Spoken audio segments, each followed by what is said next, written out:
Hi and welcome back.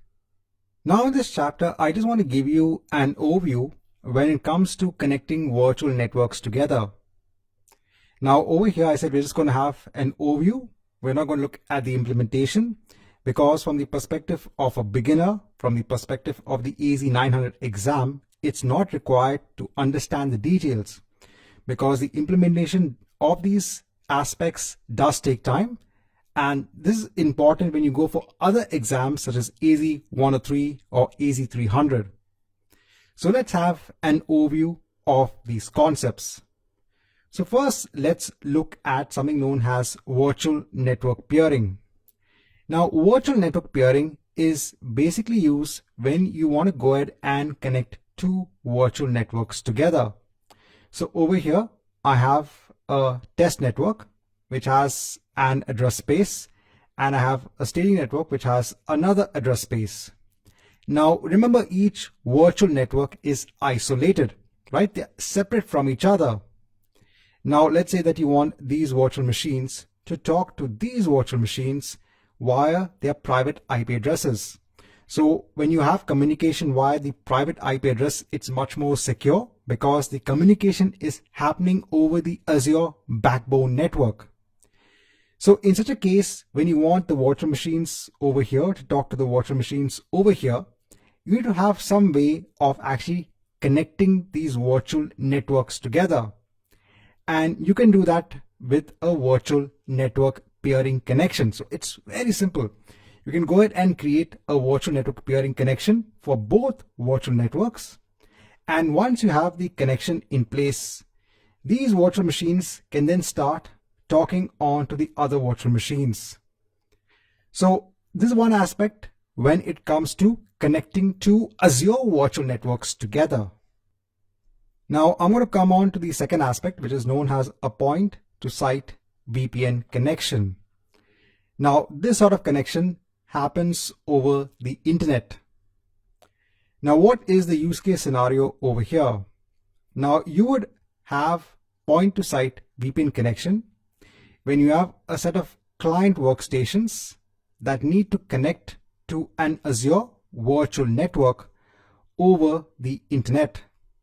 But instead of these client workstations connecting via the public IP address, so remember that in order to access virtual machines in Azure, those virtual machines need to have a public IP address. But since the information is flowing over the internet, if you want to make this information transfer more secure, you could actually access the virtual machines via their private IP addresses. And the way to do that is to basically establish a VPN connection that's known as a virtual private network connection from these client workstations onto the virtual network. So this sort of scenario is used when you have a set of client workstations. So let's say you have consultants who need to work with a limited time period for the resources in your virtual network. So they have their laptops or they're working from a remote office just with a few workstations, and they need to go ahead and basically connect to your Azure virtual network. At this point in time, you'd make use of point-to-site VPN connections. Now in such a scenario, in Azure, you deploy something known as a VPN gateway resource. And in the VPN gateway resource, you can actually configure P2S, that's a point-to-site VPN connection. Once you have this in place, these client workstations can actually connect using that point-to-site VPN connection. And this whole scenario makes use of certificates for authentication to make it more secure. So this is another way which is available when you want to connect to your resources in your Azure virtual network. Now next, I want to talk about site-to-site VPN connections. Now this is different from a point-to-site VPN connection. So this is utilized when you have an entire on-premise data center. So you could have servers, you could have client workstations, and this entire data center needs to connect over the internet onto your Azure virtual network. And again, you want these machines in the on-premise environment to access the virtual machines via their private IP addresses. So in such a case, you would create a site-to-site VPN connection.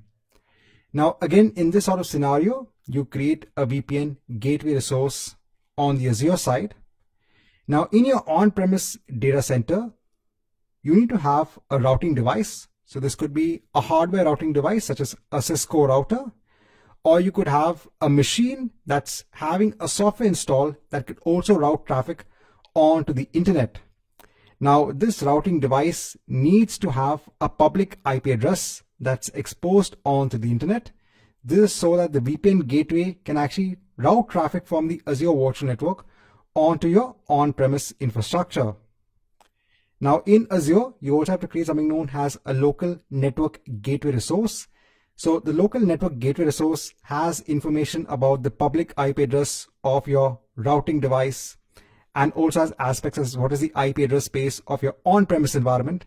And this local network gateway is then attached or configured with the VPN gateway, so that VPN gateway understands where to route traffic to.